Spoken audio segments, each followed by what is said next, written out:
क्रिया विशेषण। हम लोग जब विशेषण पढ़ रहे थे तो उसमें हम लोग क्रिया विशेषण के विषय में थोड़ा बात किए थे, याद है?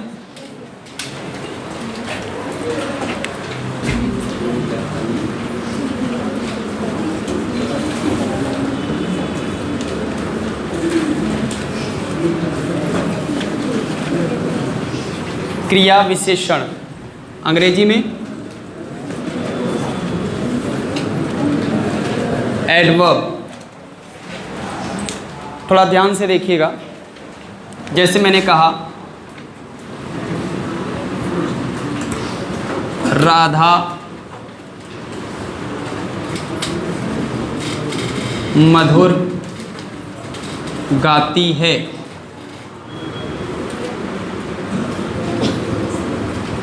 शीला धीरे धीरे चलती है, रमा बहुत खाती है। बहुत ध्यान से पहले इसको समझ लीजिएगा।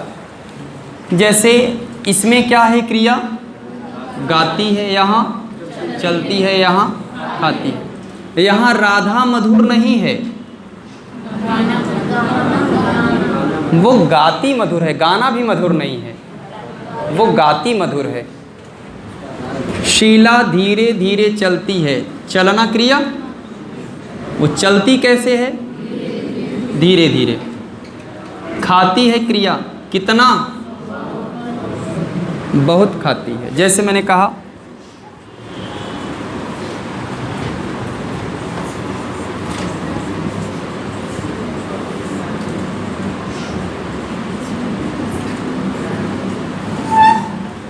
सोनम अत्यंत सुंदर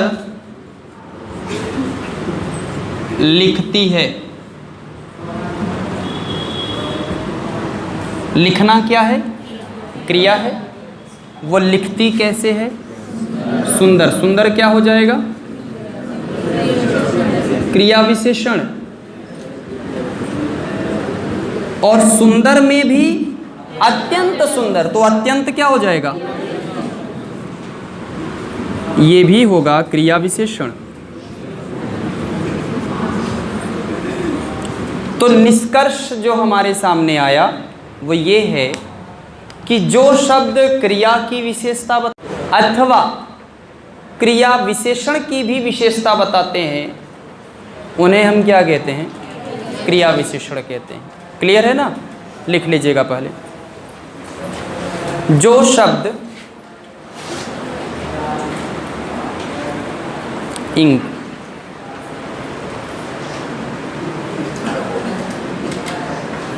जो शब्द क्रिया की, जो शब्द क्रिया की अथवा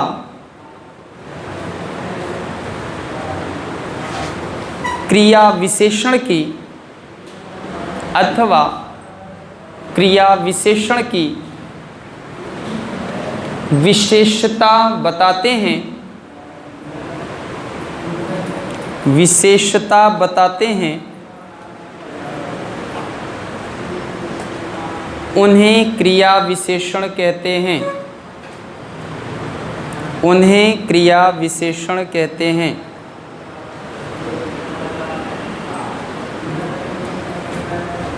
जैसे ये वाक्य क्रम से आप लोग लिख लीजिएगा और मेंशन भी कर लीजिएगा कि इसमें कौन कौन सा पार्ट क्रिया विशेषण है।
अगर आपसे पूछा जाए कि राम विद्यालय जाता है, वाक्य सकर्मक है या अकर्मक? अकर्मक है।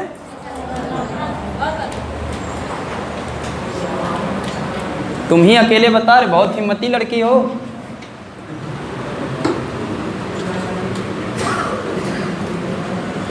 सकर्मक।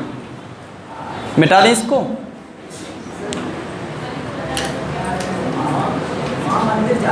हाँ, माँ मंदिर जाती है। कब मैंने बताया? मैंने कब पढ़ाया उसको?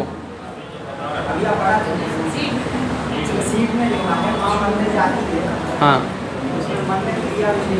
क्रिया विशेषण बताया हूँ। तो मैं यहाँ क्या गलत कह रहा हूँ? यहाँ मैंने क्रिया विशेषण की बात की।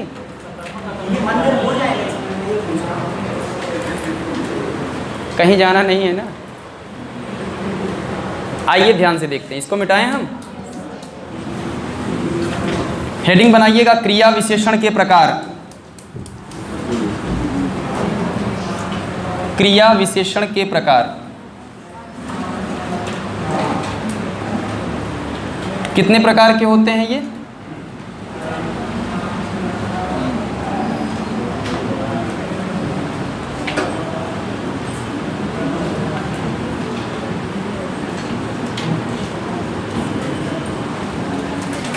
चार प्रकार के होते हैं। पहली गलती यही हो गई जो तीन बताए। में पहला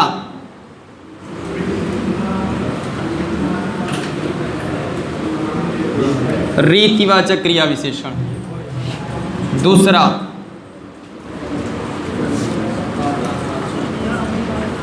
कालवाचक क्रिया विशेषण, तीसरा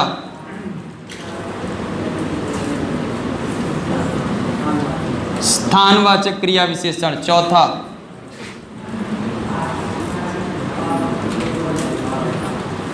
परिमाणवाचक क्रिया विशेषण। क्रिया में इतनी अवस्थाएं आपको मिलेंगी। क्रिया अगर आप करेंगे तो आपके करने का एक तरीका होगा, कोई न कोई तरीके से काम करते होंगे। क्रिया आप जब करेंगे तो किसी न किसी समय में करेंगे।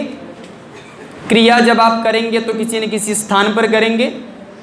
और क्रिया जब आप करेंगे तो किसी न किसी और कुछ न कुछ मात्रा में करेंगे, क्वांटिटी में करेंगे। बहुत संक्षिप्त में बता रहा हूँ, जितना आपके एग्ज़ाम से ओरिएंटेड है। इसके भी कई प्रकार हैं, तो उस प्रकार पर हम चर्चा नहीं करेंगे। उदाहरण के तौर पर एक सिंपल सा उदाहरण लेते हैं।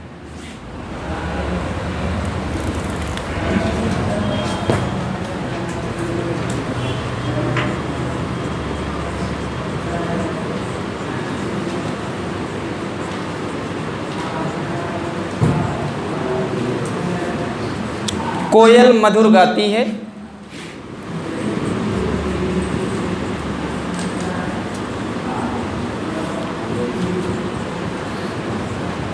कोयल सुबह गाती है।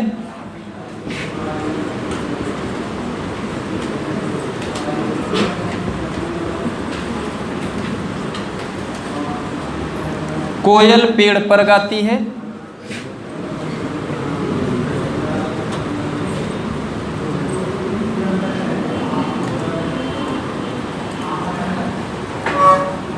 कोयल बहुत गाती है।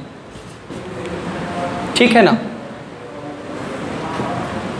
यहाँ जो है ये कोयल के गाने का तरीका है, और तरीके का पता आप तभी लगाएंगे जब क्रिया के पहले आप कैसे लगाएंगे या कैसा लगाएंगे। कैसा, कैसी, कैसे, वो कंडीशन के हिसाब से मैं एक सामान्य सा उदाहरण लिख दे रहा हूँ। अगर आपसे पूछा गया कि कोयल कैसा गाती है तो आपके जवाब में क्या मिलेगा? मधुर। और अगर कैसा शब्द का इस्तेमाल करके आपको जवाब मिलेगा, इसका मतलब कि वो क्या हो जाएगा? रीतिवाचक हो जाएगा।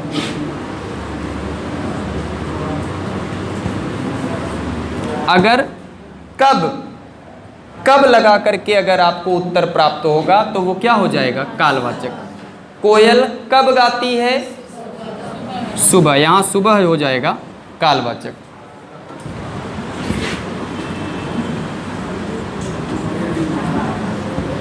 कोयल कहाँ गाती है? पेड़ पर गाती है, ये क्या हो जाएगा? स्थानवाचक क्रिया विशेषण। कोयल कितना गाती है? बहुत गाती है, वो क्या हो जाएगा? परिमाण। राम कहाँ जाता है?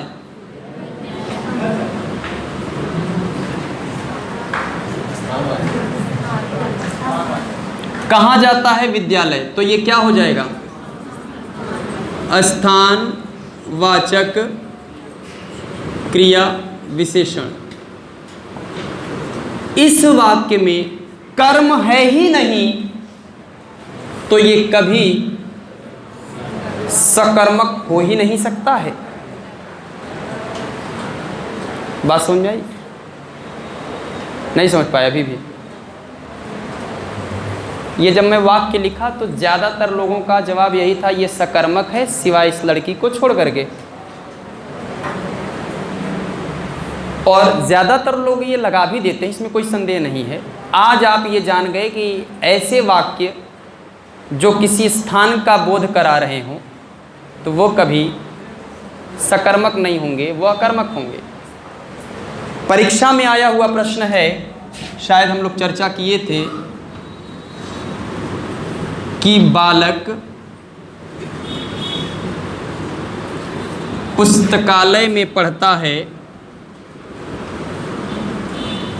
पूछा गया था कि ये वाक्य सकर्मक है या अकर्मक, तो अब आपका जवाब समझ में आ गया होगा।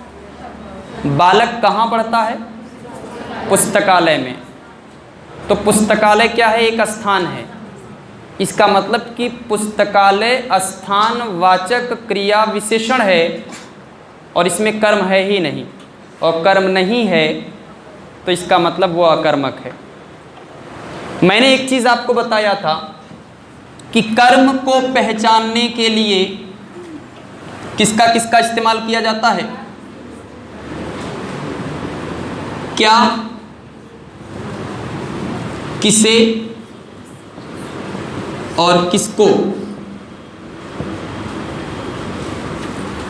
इन तीन को छोड़ करके किसी चौथे शब्द से कर्म का पता नहीं लगाया जाना चाहिए। और इन तीनों में से यहाँ से वहाँ तक में कोई नहीं आया है। यहाँ कैसा, यहाँ कब, यहाँ कहाँ, यहाँ कितना है। ठीक है ना? अब जैसे अगर आपसे पूछा गया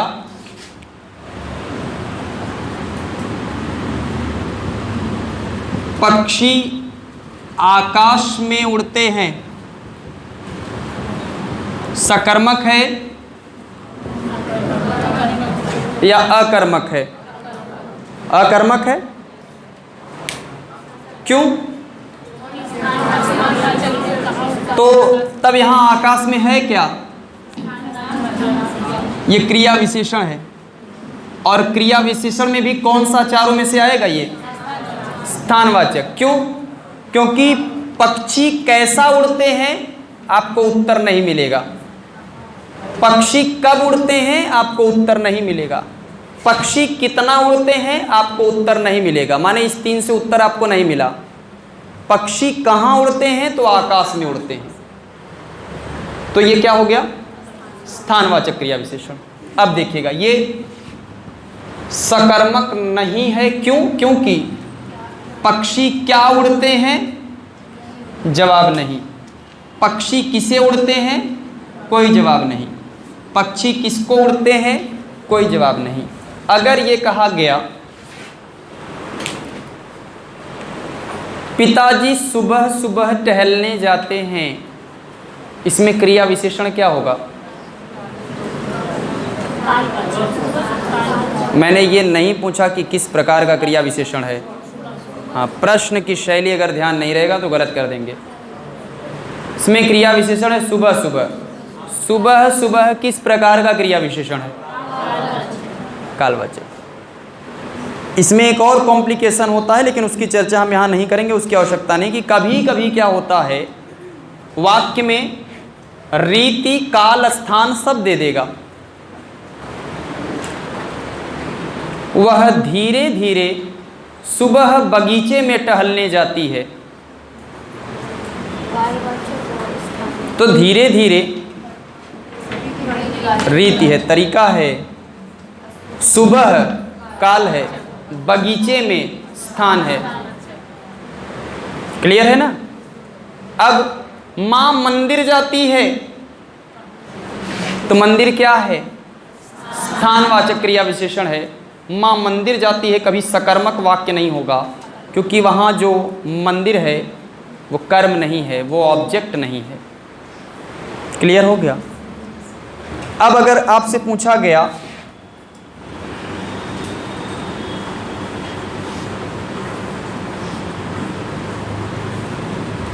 बच्चा धीरे धीरे चलता है,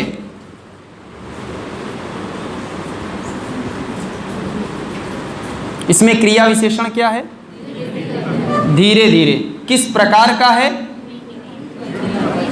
रीतिवाचक। अरे इसमें परेशानी की बात नहीं, इसमें बाकी शब्द लगा लीजिए। बच्चा कब चलता है तो धीरे धीरे उत्तर मिलेगा क्या? बच्चा कहाँ चलता है, बच्चा कितना चलता है, लेकिन बच्चा कैसे चलता है तो धीरे धीरे चलता है। कैसे से उत्तर मिला ना, तो ये रीतिवाचक हो जाएगा। ठीक है ना। और हेडिंग बना लीजिएगा इसके बाद वर्णमाला, और वर्णमाला कल का एपिसोड होगा। आज के लिए इतना ही।